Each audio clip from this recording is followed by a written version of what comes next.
सोचो एक ऐसी आईपीएल टीम जिसने सिर्फ एक सीजन खेला हो, यस सिर्फ एक सीजन, और उस एक साल के अंदर उन्होंने एक कैबिनेट मिनिस्टर को रिजाइन करवा दिया। My resignation from the Union Council of Ministers. Indian cricket के सबसे पावरफुल इंसान को हमेशा के लिए बाहर निकाल दिया। Suspended IPL Commissioner Lalit Modi. और एक बहुत डार्क मर्डर इन्वेस्टिगेशन को ट्रिगर कर दिया। Case of Sunanda Pushkar's unnatural death. और फिर एंड में बीसीसीआई जैसे दुनिया की सबसे रिचेस्ट क्रिकेट बोर्ड से 500 करोड़ से ज्यादा के अमाउंट का पे आउट जीत लिया। I'm very curious about Kochi Tuskers Kerala. Man, I am too. They have to pay a lot of money.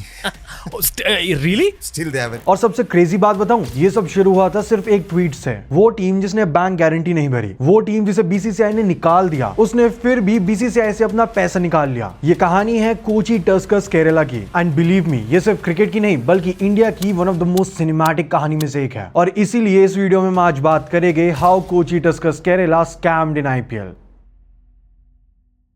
अगर आपको आईपीएल से रिलेटेड इन्फॉर्मेशन और प्रेडिक्शन के बारे में जानना है तो आप हमारे टेलीग्राम को ज्वाइन कर सकते हो, जिसका लिंक आपको डिस्क्रिप्शन और साथ में पिन कमेंट में मिल जाएगा। Do check it out. तो इस कहानी की शुरुआत होती है 2008 के आसपास से, जब आईपीएल सिर्फ एक टूर्नामेंट नहीं था बल्कि एक कल्चरल अर्थक्वेक बन चुका था। टीम्स की वैल्यूएशंस डबल ट्रिपल हो रही थी, जिस वजह से बीसीसीआई ने एक लॉजिकल डिसीजन लिया, let's add 2 new teams. Late 2009 में आईपीएल ने ऑफिशियली एक इनविटेशन टू टेंडर निकाला। बेसिकली मार्केट में एक नोटिस डाला कि अगर तुम्हारे पास अंधा पैसा है और तुम्हें क्रिकेट का भी शौक है तो आओ और टीम की बिडिंग करो। लेकिन इस प्रोसेस में एक बहुत बड़ा कैच था, क्योंकि बिड सबमिट होने से पहले ही ऑक्शन के रूल्स क्वाइटली शिफ्ट हो रहे थे, जिस वजह से यहाँ का पूरा सीन थोड़ा शेडी बनता जा रहा था। ये वो हिस्सा है जिसके बारे में ज्यादातर लोग नहीं जानते। सो जब बीसीसीआई ने दिसंबर 2009 में इस बिडिंग के रूल्स को ड्राफ्ट किया तो ललित मोदी, जो कि उस टाइम पर आईपीएल के एब्सोल्यूट अनडिस्प्यूटेड बॉस थे, यानी कि आईपीएल के कमिश्नर थे, उन्होंने क्राइटेरिया में 2 बहुत स्पेसिफिक क्लॉजेस इंसर्ट कर दिए, जिसमें पहला क्लॉज था, जो भी कंपनी बिड करना चाहती है उनकी मिनिमम नेटवर्थ $1 बिलियन होनी चाहिए, और दूसरा क्लॉज था, बिडर को $100 मिलियन की अपफ्रंट बैक गारंटी सबमिट करनी पड़ेगी। अब मैं आपको इसका एक्चुअल मतलब समझाता हूँ। सो इन नंबर्स के साथ आप सिर्फ छोटे प्लेयर्स को फिल्टर आउट नहीं कर रहे हो, आप एसेंशियली कुछ चुने हुए मेगा कॉर्पोरेशंस को गोल्डन टिकट्स दे रहे हो आईपीएल में एंट्री करके पैसा कमाने का। एंड इंटरेस्टिंगली वो मेगा कॉर्पोरेशंस वही थे जिनके साथ ललित मोदी क्लोज थे। एंड इसी वजह से बीसीसीआई के अंदर और बाहर दोनों जगह आग लग गई। सहारा ग्रुप ने पब्लिकली कंप्लेन किया, जागरण ग्रुप भी भड़क गया। एलिगेशंस लगने लग गई कि ललित मोदी ने ये रूल स्पेसिफिकली ऑक्शन को रिग करने के लिए बनाए थे, ताकि वीडियोकॉन ग्रुप और अडानी ग्रुप्स को टीम का टेंडर मिल जाए और बाकी सब कंपटीशन से बाहर हो जाए। और जब मीडिया और कॉर्पोरेट हाउसेस का प्रेशर बहुत ज्यादा बढ़ गया तो रूल्स फिर से चेंज करने पड़े। वो इनसेन $1 बिलियन की नेटवर्थ वाला क्लॉज पूरी तरीके से हटा दिया गया और बैंक गारंटी को भी $100 मिलियन से घटाकर $10 मिलियन कर दिया गया। And just like that the gates were open again for all the companies to apply. Total 12 cities ने बिड किया, लेकिन फ्रेंचाइज सिर्फ 2 को ही मिलनी थी। सबसे हाईएस्ट बिड आती है सहारा ग्रुप की तरफ से, अराउंड $370 मिलियन, और उन्होंने सिटी चूज करी थी Pune. And second highest bid आई एक ग्रुप की तरफ से जिसका नाम था रॉन्डेवू स्पोर्ट्स वर्ल्ड, और उनकी बिड थी $333 मिलियन की। एंड उन्होंने जो सिटी चूज करी थी वो थी कोची। अब एक सेकंड के लिए यहाँ पर पॉज करते हैं। सहारा ग्रुप का तो आपने नाम सुना ही होगा, जो कि एक टाइम पर इंडियन टीम के प्रोमिनेंट स्पॉन्सर भी थे। लेकिन ये रॉन्डेवू स्पोर्ट्स वर्ल्ड ये क्या है? एग्जैक्टली सेम रिएक्शन सब लोगों का था, क्योंकि इसका आइडिया किसी को नहीं था। ये कोई एस्टैब्लिश मेगा ब्रांड नहीं था, ये सिर्फ एक मिस्ट्री थी। कोची फ्रेंचाइज की सबसे बड़ी प्रॉब्लम ये थी कि ये किसी एक इंसान या एक कंपनी की टीम नहीं थी, ये एक प्रॉपर कंसोर्टियम था, यानी कि ऐसा ग्रुप था जिसमें अलग अलग इन्वेस्टर और कंपनी साथ में मिलकर इन्वेस्ट कर रहे थे, जिनको एक अम्ब्रेला कंपनी के अंडर स्टिच किया गया था, जिसका नाम था Kochi cricket private limited,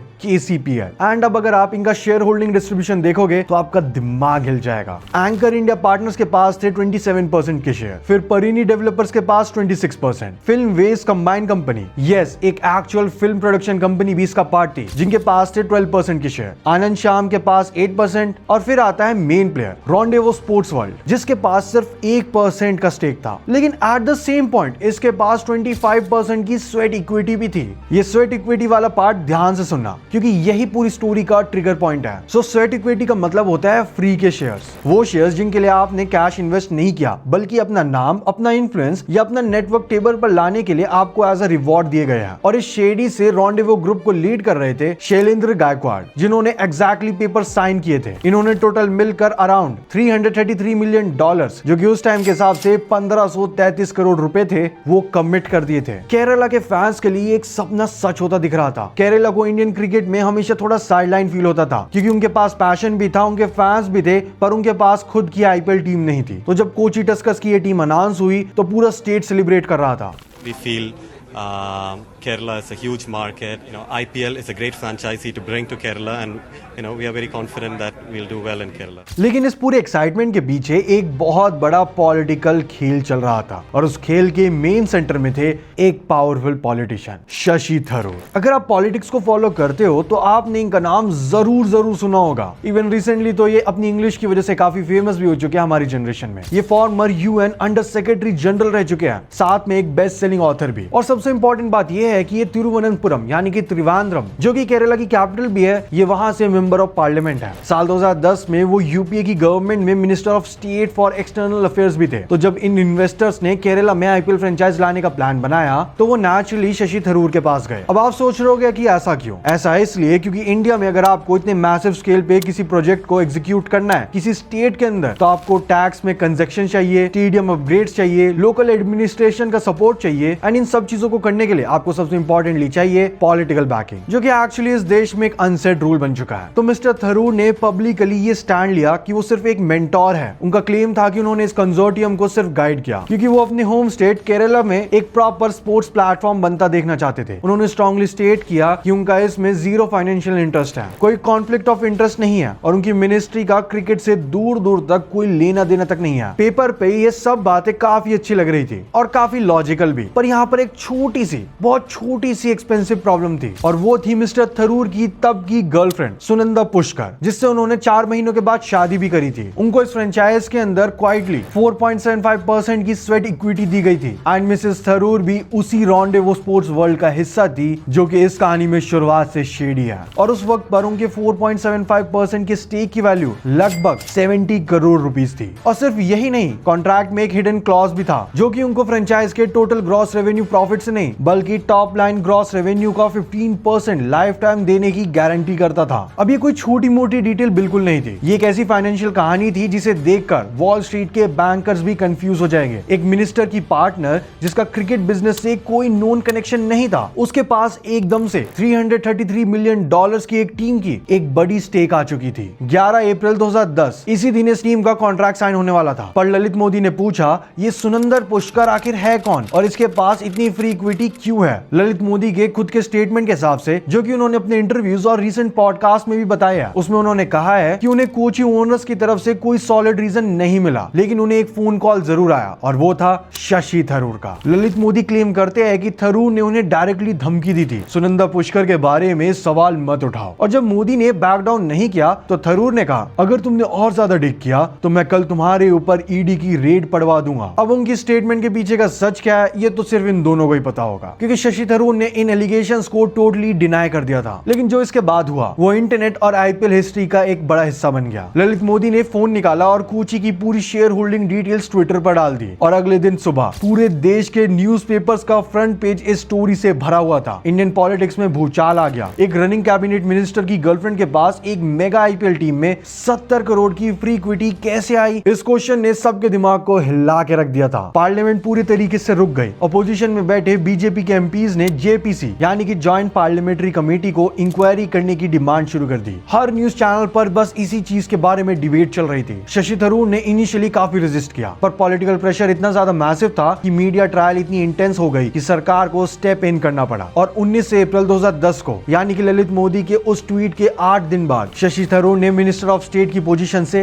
resign कर दिया। एक ट्वीट और सिर्फ 8 दिन और एक टॉप टियर मिनिस्टर की कुर्सी चली गई। ललित मोदी को लगा कि उन्होंने एक मास्टर स्ट्रोक खेल दिया, पर जैसे हर्षद मेहता ने एक बार कहा था, रिस्क है तो रिस्क है। और ललित मोदी का यही रिस्क उनके ऊपर भी भारी पड़ गया। कोची ग्रुप ने उल्टा मोदी के ऊपर केस ठोक दिया कि स्टार्टिंग से ही ये टीम वाला ऑक्शन रिग था। बीसीसीआई जो कि पहले से ही ललित मोदी के गॉड लेवल पावर और वर्किंग स्टाइल से तंग आ चुकी थी, उन्हें एक परफेक्ट मौका मिल गया उनसे पीछा छुड़ाने का, जिसके बाद उन्होंने एक फुल स्केल इन्वेस्टिगेशन लॉन्च कर दी। और आप यकीन नहीं करोगे कि इस इन्वेस्टिगेशन की फाइनल रिपोर्ट कितनी बड़ी थी, 134 पेजेस की। बीसीसीआई की डिसिप्लिनरी कमेटी ने ललित मोदी को 22 मैसिव चार्जेस में गिल्टी पाया, 22 चार्जेस, और वो भी आईपीएल के कमिश्नर के ऊपर। ये न्यूज उस टाइम पर बहुत ज्यादा बड़ी थी। इन चार्जेस में गवर्निंग काउंसिल को बाईपास करना, बिड्स रिग करना, अपने दोस्तों को ब्रॉडकास्ट डील्स देना, किकबैक्स लेना और फ्रेंचाइज ओनर्स को धमकाना शामिल था। और कोची केस स्पेसिफिकली उनकी इस चार्जशीट का मेन हिस्सा था। फिर 26 अप्रैल 2010 को उस ट्वीट के ठीक 2 हफ्ते बाद बीसीसीआई ने ललित मोदी को सस्पेंड कर दिया, जिसके बाद वो एक फ्लाइट पकड़ते हैं और सीधा लंदन पहुंच जाते हैं, और उसके बाद वो ऑफिशियली कभी इंडिया वापस नहीं आते। 2013 में बीसीसीआई ने उन्हें क्रिकेट से लाइफ टाइम के लिए बैन भी कर दिया। जिस इंसान ने आईपीएल का कंसेप्ट बनाया था, जो इस $1 मिलियन बेबी का असली बाप था, वो हमेशा के लिए इससे दूर हो चुका था। और इस पूरी कंट्रोवर्सी का सिर्फ एक ही कैटलिस्ट था, और वो थी कोची टस्कर्स की टीम। आप इस चीज को नोटिस कर रहे हो कि ये सारे political resignations, life time bans, media trials, ये सब कुछ तब हो चुका था जब कोची टस्कर्स की टीम ने एक बॉल नहीं खेली थी ग्राउंड में। इसके बाद फिर 2010 एंड होता है और एक्चुअल क्रिकेट अभी भी बाकी था। लेकिन कोची फ्रेंचाइज अंदर से एक बहुत बड़ा मजाक बन चुकी थी। हालत इतनी बुरी हो चुकी थी, सीजन शुरू होने से कई महीनों पहले ही बीसीसीआई ने उन्हें ऑफिशियल अल्टीमेटम दे दिया था कि आप अपना कॉर्पोरेट स्ट्रक्चर फिक्स करो, वरना हम फ्रेंचाइज को कैंसिल कर देंगे। जिसके बाद कोची की टीम के बोर्ड ने 30 दिन का टाइम मांगा, और उसके बाद फिर से 30 दिन और मांगे। एंड ऐसे करके अक्टूबर 2010 पूरा निकल गया। सबको लग रहा था कि ये टीम कभी खेलने ही नहीं वाली, पर समहाउ इंडियन जुगाड़ और लास्ट मिनट पैचिंग काम आई, और ये टीम 2011 के आईपीएल सीजन के लिए तैयार हो गई। और अब आते हैं एक्चुअल क्रिकेट पर, जो कि इतने पूरे क्योस में खेला ही नहीं गया था अब तक। सो स्टार्ट होता है 2011 का IPL season, and on paper Kochi Tuskers की टीम जेन्युइनली माइंड ब्लोइंग थी। श्रीलंका के मास्टरमाइंड महिला जयवर्धन इनके कैप्टन थे, साथ में इनके पास वीवीएस लक्ष्मण का क्लास था, ब्रेंडन मकेलम की ब्रूटल हिटिंग थी, उस टाइम के उभरते ऑलराउंडर रविंद्र जडेजा थे, टेस्ट हिस्ट्री के सबसे बड़े बॉलर मुथैया मुरलीधरन थे, और एक 21 साल का अनजान सा लड़का भी था जिसका नाम था स्टीव स्मिथ, और साथ में थे श्रीसन, जो कि अपने लोकल केरला क्राउड के आगे लिटरली आग उगल रहे थे। एंड ये वो एरा था जब क्रिकेट लिटरली अपनी पीक पर था, क्योंकि देखो एक तरफ 2010 और 11 का टाइम था जब एमएस धोनी की प्राइम चेन्नई सुपर किंग्स अपने ओपोनेंट्स को अपनी कंडीशंस पे खिलाया करती थी। सीएसके की टैक्टिकल मास्टर क्लास, उनका काम ड्रेसिंग रूम, उनकी स्टेबिलिटी देखकर लगता था कि ये टीम एक प्रॉपर वेल ऑयल्ड मशीन है। और दूसरी तरफ थी कोची, उनके प्लेयर्स फील्ड पर अपना 100% दे रहे थे। जवाहरलाल नेहरू स्टेडियम में इनका क्राउड काफी क्रेजी था। ग्रेटर कोचिंग डेवलपमेंट अथॉरिटी ने करोड़ खर्च करके इनके स्टेडियम को अपग्रेड किया था, और लीग स्टेज के एंड में इन्होंने अपने 14 मैचेस में 6 मैचेस जीते थे और 8 मैचेस हार गए थे, और ये फिनिश करती है 8th पोजीशन पर। डेब्यू सीजन के हिसाब से और इतना ज्यादा प्री सीजन केओस के हिसाब से इन्होंने उतना बुरा परफॉर्म नहीं किया था, लेकिन ऑफ द फील्ड मैनेजमेंट पूरे तरीके से फेल हो रही थी। एक पॉइंट पर मैनेजमेंट ने स्टेट गवर्नमेंट के 36% के एंटरटेनमेंट टैक्स से परेशान होकर टीम को अहमदाबाद शिफ्ट करने की धमकी दे दी थी, जिसकी वजह से केरला के फैंस काफी ज्यादा नाराज हो गए थे और इंटरनेट पर आग लगा रहे थे। पेटिशंस पे पेटिशंस फाइल हो रही थी, लेकिन एंड में कोची कॉर्पोरेशंस को आकर टैक्स भरना पड़ा।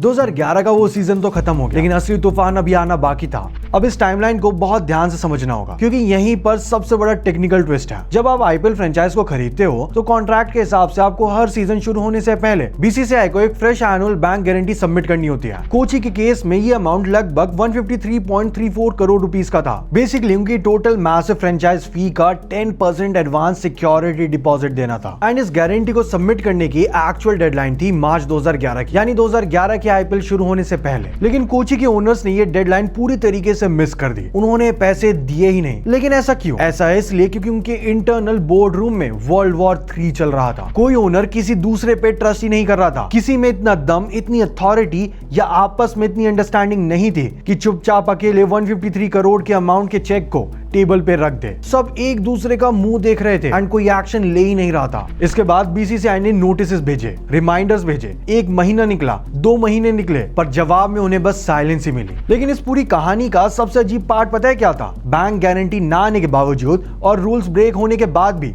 बीसीसीआई ने उन्हें पूरा 2011 का सीजन पीसफुली खेलने दिया विदाउट एनी इश्यूज। उन्होंने किसी को रोका ही नहीं। कोची टस्कर्स ने अपने सारे मैचेस खेले।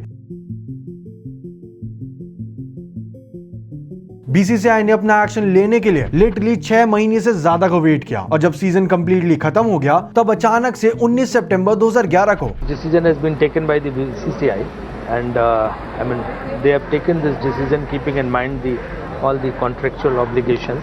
Then there are 9 teams left, and there the matter will be placed, and we'll be deciding whether we should induct a new team or we should continue with 9 teams. And boom, game over. Kochi Tuskers IPL से हमेशा के लिए बाहर हो चुकी थी।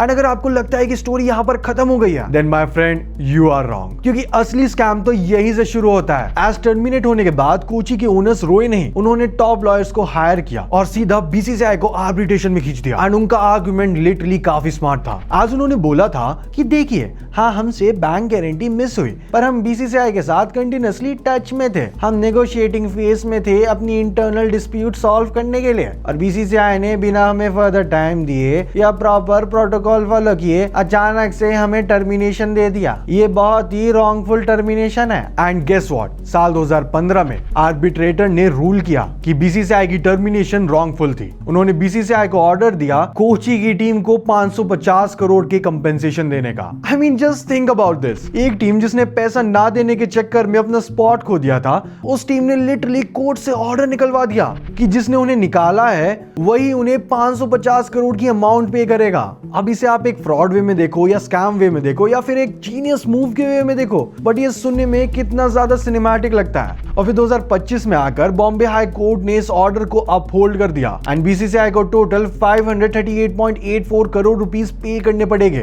जिसमें से 385.50 करोड़ केसीपीएल को जाएगा और बाकी के 153.34 करोड़ रॉन्डेवो स्पोर्ट्स वर्ल्ड को। बीसीसीआई लिटरली उन लोगों के लिए चेक लिख रही है जिनको उन्होंने एक टाइम पे बाहर फेंक दिया था। एंड ऐसे ट्विस्ट तो लिटरली बॉलीवुड की क्रिंज मूवीज में भी नहीं होते। इस पूरी स्टोरी में एक बहुत डार्क शैडो भी है। आज 2014 में सुनिंदर पुष्कर, जिनके पास एक टाइम पर 70 करोड़ के शेयर से इस टीम के, वो मिस्टीरियसली होटल लीला में डेड पाई जाती है। इस केस के तार और उनकी स्ट्रैटेजी के कनेक्शन इस आईपीएल कंट्रोवर्सी से जोड़े जाते हैं, क्योंकि रूमर था कि वो स्वेट इक्विटी और कोची ओनरशिप के बारे में कुछ एक्सपोज करना चाहती थी। ऑल्दो यह एंगल आज तक कंप्लीटली लीगली क्लियर नहीं हो पाया, बट सुनने में कितना ज्यादा वियर्ड लगता है कि आईपीएल में एक टीम आती है जिसके अंदर बहुत सारे ओनर्स और इन्वेस्टर्स होते हैं और साथ में शेडी ओनर और कंपनी भी होती है और कुछ वियर्ड सी खिचड़ी पक रही होती है, और इस चीज का पर्दाफाश करते हुए खुद आईपीएल कमिश्नर आ जाते हैं। एंड जब वो इस चीज का पर्दाफाश करते हैं उसके थोड़े दिन बाद वो खुद फंस जाते हैं और ये टीम जो एक डिपॉजिट अमाउंट होता है उसको पे नहीं कर पाती, जिसके बाद बीसीसीआई सीधा पब्लिकली इन्हें टर्मिनेट करने की बात कह देती है और उसके बाद ये टीम बीसीसीआई को कोर्ट ले जाती है और उनसे ही 550 करोड़ का अमाउंट पे करवाती है। आई मीन भाई, ऐसी स्टोरी सुनने में बहुत ज्यादा अनबिलीवेबल लगती है। और कुछ टाइम पहले एश श्रीसन, जो कि कोची टस्कर्स का पार्ट थे, उन्होंने कुछ ऐसा कहा था। I'm very curious about Kochi Tuskers Kerala. Oh man, I am too. They have to pay a lot of money. Oh, really? Still they haven't. So you're not paid from that phase? No, please guys, BCCI has literally paid you. I think. Please pay us. And इसी वजह से यहाँ पर एक question भी raise होता है, क्या ये सच में एक स्कैम था या फिर ये कोई बॉलीवुड मूवी का प्लॉट था। सो हम टेक्निकली देखें तो कोई फ्रॉड के इल्जाम में जेल नहीं गया कोर्ट की साइड से, लेकिन politically connected sweat equity, secretive shares और फिर बीसीसीआई जैसी बॉडी का खुद उनको 500 से ज्यादा करोड़ का अमाउंट पे करना, ये डेफिनेटली इंडियन स्पोर्ट्स हिस्ट्री का सबसे वाइल्डेस्ट चैप्टर है। एक सीजन, एक टीम और इतनी सारी तबाही हो गई। आपका इसके ऊपर क्या ओपिनियन है कमेंट करके जरूर बताना, क्योंकि मैं भी इंटरेस्टेड हूं आपके थॉट्स जानने में। Well that's it for this video. अगर आपको ये जानना है कि सब लोग रियान पराग को क्यों हेट करते हो तो यहां पर क्लिक करो। अगर आपको प्राइम पंजाब किंग्स के बारे में जानना है तो यहां पर क्लिक करो। Thanks for watching, see you in the next one.